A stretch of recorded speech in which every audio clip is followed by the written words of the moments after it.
아무리 친한 친구라도 절대 해서는 안 되는 이야기가 있습니다. 해서는 안 되는 이야기를 할 경우 훗날 공격을 받을 수도 있고 아끼는 친구를 잃을 수도 있습니다. 오늘 말씀드릴 이 두 가지를 꼭 미리 기억하셔서 사람 관계에서 발생할 수 있는 불필요한 손해를 미리 방지하시길 바랍니다. 여러분의 시간은 소중하기에 오늘도 충실한 원고를 준비했습니다. 작은 도움이 되시길 진심으로 바라며 그럼 시작하겠습니다. 한 돈자랑. 돈자랑은 아무리 친한 친구라도 하지 않아야 합니다. 심지어 가족에게도 안 하는 것이 좋습니다. 인간은 감정의 동물입니다. 인간이 가진 감정 중에 들판 위의 양들처럼 보들보들한 감정이 있는가 하면 추운 겨울 세상의 끝에 혼자 놓였을 때처럼 도끼 어린 감정도 있습니다. 그리고 우리가 주의해야 할 건 바로 이 도끼 어린 감정들입니다. 그 중에 가장 무서운 건 시기와 질투입니다.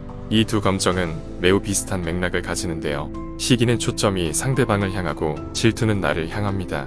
예를 들어 시기는 친구가 부동산으로 돈을 벌면 그 친구가 그 돈을 번 것 자체가 싫어지는 마음입니다. 반면에 질투는 왜 저 친구는 부동산으로 돈을 벌었는데 나는 못 버는 것일까? 나보다 저 친구가 뭐가 잘났길래 나는 못 벌고 저 친구는 버는 걸까? 즉 나에게 초점이 있는 것입니다. 이런 미세한 차이가 있긴 하지만 둘은 형제와 같은 감정으로서 매우 위험한 감정입니다. 그렇기 때문에 상대로 하여금 나에게 시기나 질투가 들지 않도록 하는 것이 매우 중요합니다. 이 두 감정은 밑도 끝도 없이 적의를 생성하기 때문입니다. 그러면 어떻게 해야 시기나 질투가 들지 않도록 할 수 있을까요? 자랑을 하지 않아야 합니다.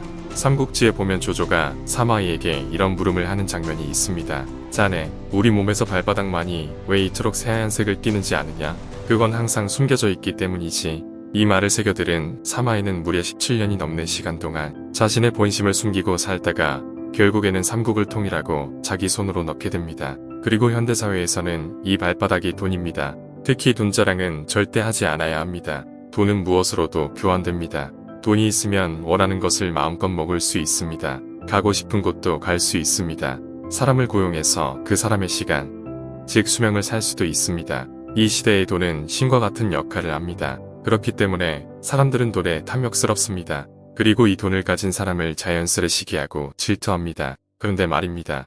이런 물음을 하실 수 있을 겁니다. 내가 열심히 일해서 떳떳하게 번 돈인데 자랑 조금 하는 게 도대체 그렇게 잘못된 건가요? 과하지 않은 선에서 조금 말하고 자랑할 수 있는 거 아닌가요? 라고 말입니다.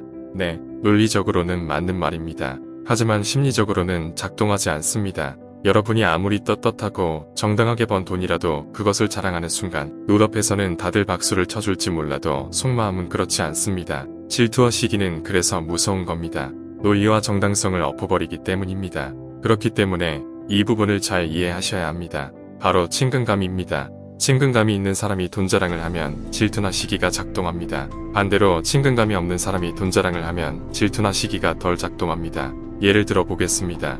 여러분은 빌 게이츠보다 재산이 적습니다. 사실 우리 모두가 그렇습니다. 그런데 빌 게이츠에게 질투나 시기가 작동하시나요? 마음속을 한번 살펴보시기 바랍니다. 아마 작동하지 않으실 겁니다. 왜 그럴까요? 빌 게이츠를 만난 적도 없고 대화를 해본 적도 없기 때문입니다. 즉 내면적 친근감이 느껴지지 않기 때문에 먼 나라 일처럼 느껴집니다. 하지만 어렸을 적 함께 놀이터에서 술래잡기하고 놀던 고1계 초등학교 동창이 강남에 건물을 사고 건물주가 되었다는 소식을 갑자기 듣습니다.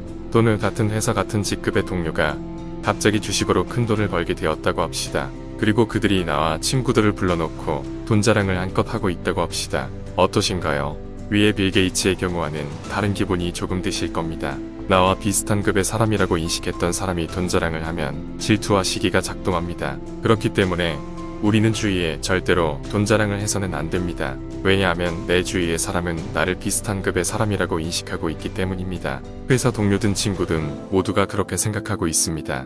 내가 아무리 열심히 노력하고 정당하게 돈을 벌든 관계가 없습니다. 이 부분은 무의식적으로 작동하기 때문에 그들도 어쩔 수 없습니다. 애초에 조조가 말했듯이 발바닥처럼 숨겨두어야 합니다. 그래도 굳이 자랑을 하고 싶으시다면 최소한 여러분과 같은 급의 사람에게 즉 이런 말을 하더라도 질투나 시기가 없을 정도로 충분히 부유하고 마음의 여유도 큰 사람에게만 정말 살짝 자랑하는 말을 흘리시기 바랍니다. 하지만 저는 애초에 돈 자랑은 절대 누구에게도 하지 않는 것을 추천드립니다. 시기와 질투의 싹을 심지 않는 것이 제일 좋은 처세입니다. 이 남의 자녀에 대한 충고. 여러분은 세상에 목숨과 바꿀 수 있는 것이 있습니까? 부모가 되어 보신다면 그 무엇이 생깁니다. 바로 자녀입니다. 부모는 자녀를 위해 자신의 목숨도 기꺼이 버릴 수 있습니다. 단 1초도 망설이지 않고 희생을 할 준비가 되어 있습니다. 그 정도로 부모는 자녀를 아끼고 사랑합니다. 그런데 말입니다. 자녀는 아직 어리기에 부모의 마음을 잘 모릅니다. 철부지라서 크고 작은 실수도 많이 합니다. 이런 자녀를 보는 부모는 마음이 아픕니다. 하지만 부모 입장에서도 부모 노릇하기가 만만치 않습니다. 태어날 때부터 부모인 사람은 없습니다. 부모님도 부모가 처음입니다. 그리고 애초에 부모 노릇을 제대로 하는 것은 정말로 어려운 일입니다. 그건 부모님 탓이 아닙니다. 애초에 달성하기 어려운 목표입니다. 그런데 말입니다. 체스나 바둑이 그렇듯이 옆에서 훈수 두는 입장에서는 문제 해결 방법들이 보입니다. 본인은 이 바둑판에서 얻을 것도 잃을 것도 없기 때문에 중립적인 마음 상태가 됩니다. 어디에 어떤 수를 두는 게 좋을지 보입니다. 그래서 그런 마음에 남의 자녀에 대한 조언을 합니다. 그리고 여기서 큰 문제가 발생합니다. 예를 하나 들어드리겠습니다. 제가 아는 지인 이야기입니다. A는 한 명의 딸이 있습니다. 이 친구는 딸을 무척이나 아끼고 애지중지 키워왔습니다.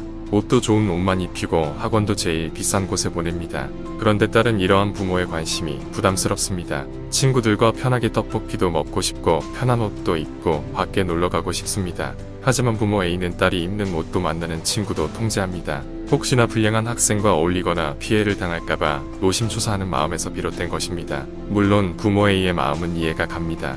보석 같은 딸을 아끼고 보호하고 싶은 것입니다. 그런데 여기서 문제가 생깁니다.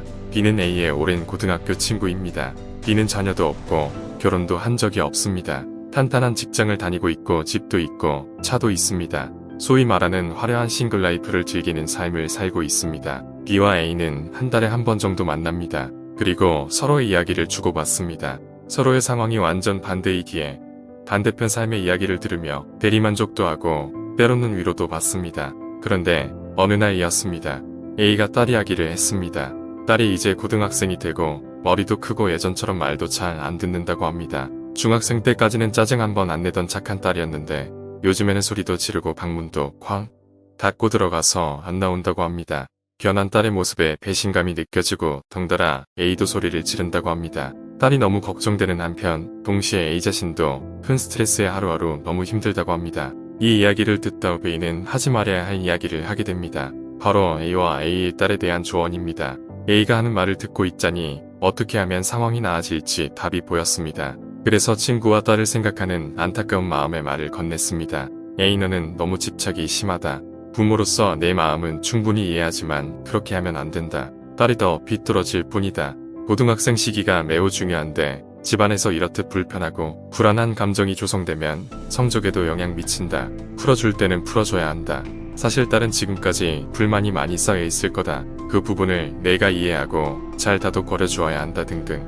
B는 진심을 다해서 이야기했지만 이게 화근이 될 줄은 B는 꿈에도 몰랐습니다. 그 자리에서는 A는 조용히 고개를 끄덕이며 B의 조언을 듣고 있었습니다. 하지만 계속되는 조언은 A의 죄책감을 불러일으켰습니다. A가 딸을 너무 강압적으로 키우고 있다는 B의 조언. 하지만 사실 이 부분을 A도 잘 알고 있었습니다. 알고 있지만 마음처럼 안 되는 부분이라 평소에도 너무 괴로웠습니다. 딸에게 좀 더 자유를 주고 믿어주고 싶지만 뉴스나 주위에서 들려오는 안 좋은 소식들 때문에 덜컥 겁이 났습니다. 그래서 조금은 강압적이더라도 안전하게 키우자고 스스로 되뇌이며 딸을 키워왔던 것이었습니다. 그날 이후 B는 A가 어딘가 달라졌다는 걸 느꼈습니다. 톡에 답을 하지도 않고 전화도 받지 않았습니다. 감작스런 A의 변화에 B는 당황했습니다.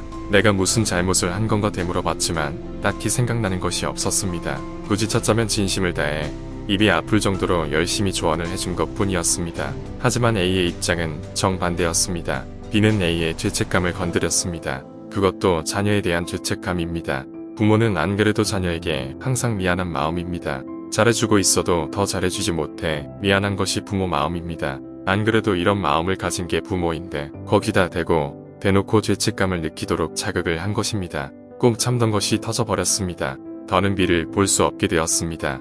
아니 B가 밉고 원망스럽기까지 합니다. 부모가 뭔지도 모르는 사람이 어디서 훈수를 두느냐는 생각이 듭니다. 딱히 이 생각이 틀린 생각도 아닙니다. B가 더욱 미워지고 미워집니다. 그렇게 둘의 관계는 끊어지게 되었습니다.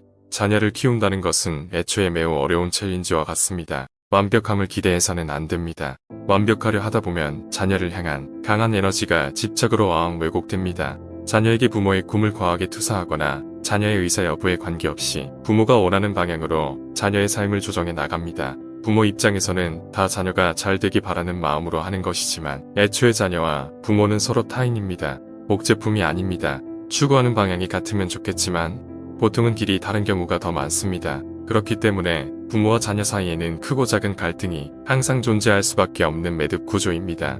그리고 그 매듭은 당사자 간에 풀어야 합니다. 아무리 친한 사이라도 심지어 다른 가족 구성원들이라도 함부로 혼수를 두어서는 안 됩니다. 왜냐하면 당사자들도 답을 몰라서 못하는 것이 아니기 때문입니다. 답은 알지만 실행의 난이도가 애초에 어려운 것이기 때문입니다. 당사자가 조언을 구하기 전까지는 절대 섣불리 조언을 하지 않아야 합니다. 그리고 잉여 당사자가 조언을 구하더라도 최대한 돌려서 상처받지 않도록 이야기를 하는 방향으로 가야 합니다. 만약 정말 아끼는 친구라서 정말 진심으로 조언을 해야겠다면 관계가 끊어질 것을 각오하고 말씀을 하셔야 합니다. 조언을 한 후 당장은 서로 관계가 불안정하고 서먹하겠지만 여러분이 만약에 정말 진심으로 관계를 걸고 조언을 했다면 시간이 지났을 때 상대는 그 마음을 알게 될 것입니다. 그때까지 기다려야 합니다. 오늘 말씀드린 두 가지는 결국 말에서 나오는 실수들입니다. 내가 하는 말수를 줄이고 듣는 귀를 더욱 여는 습관을 들여보시면 어떨까요? 자연스레 안정적이고 우호적인 인간관계를 보다 쉽게 힘들이지 않고 유지할 수 있을 겁니다. 구독을 하시면 앞으로 올라올 영상들을 놓치지 않고 시청하실 수 있습니다. 감사합니다.